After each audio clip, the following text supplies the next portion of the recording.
How's it going, Starseekers? My name's Gotcake, and in this review we're going to be taking a look at Cat 2048, or 2048 Cat, a puzzle game where you shift cat-shaped blocks around to combine matching numbers together in an attempt to reach 2048.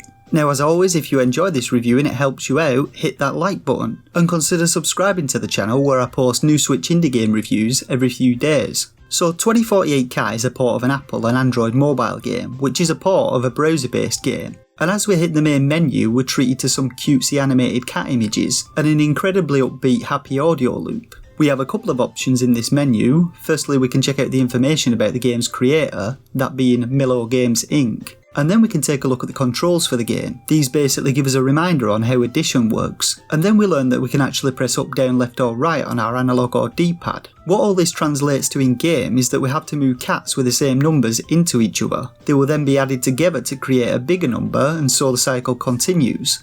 Jumping into the game, we get to experience how this works firsthand, and the happy title screen music loop is replaced by another music loop, which is equally as happy. So the play area is made up of a 4x4 square, and we begin with two number 2 cats. Using our directional buttons, analog sticks, or even the A, B, X, Y buttons, we can move these cat blocks in either a vertical or horizontal direction. Whenever we do so, an additional number 2 cat will spawn in a random location. Now all cat blocks are moved at once, and they'll continue to move in the given direction until they come into contact with either the edge of the play area or another cat block. If two cat blocks of the same number collide, they're added together, and as I said before, our goal is to continue adding cats together until we either reach 2048 or we run out of moves.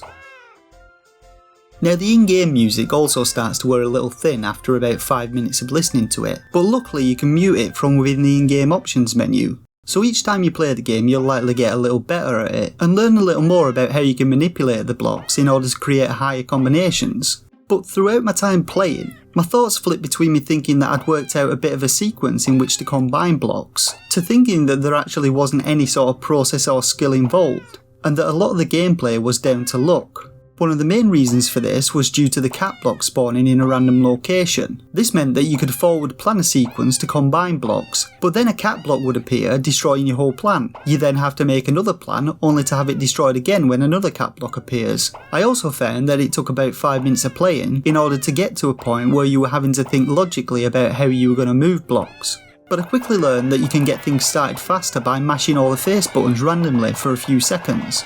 Now each time that you make a combination, you get a cute little meow sound, which is adorable at first, but quickly begins to drive you a bit mental. Combining blocks one after another also increases the pitch of the meows, which just adds to the annoyance.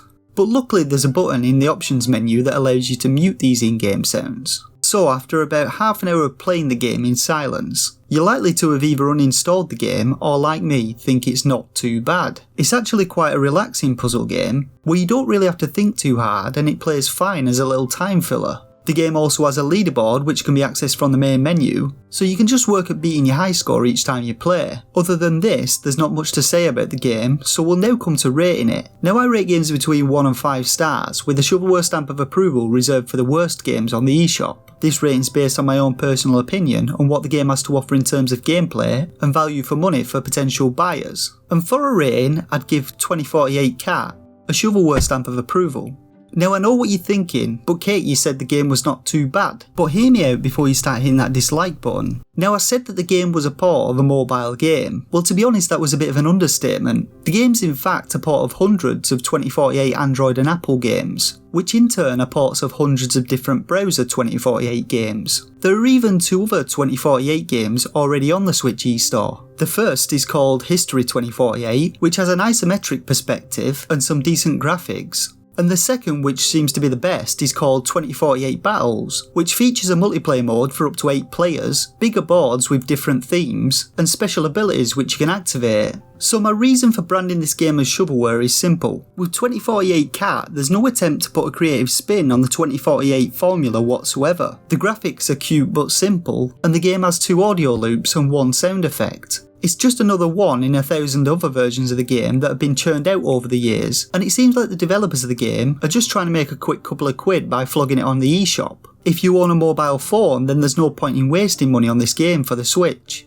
But if for some reason you still want to give it a try, you can get the game on the UK Switch eStore for £2.49 or from the US eStore for $2.97.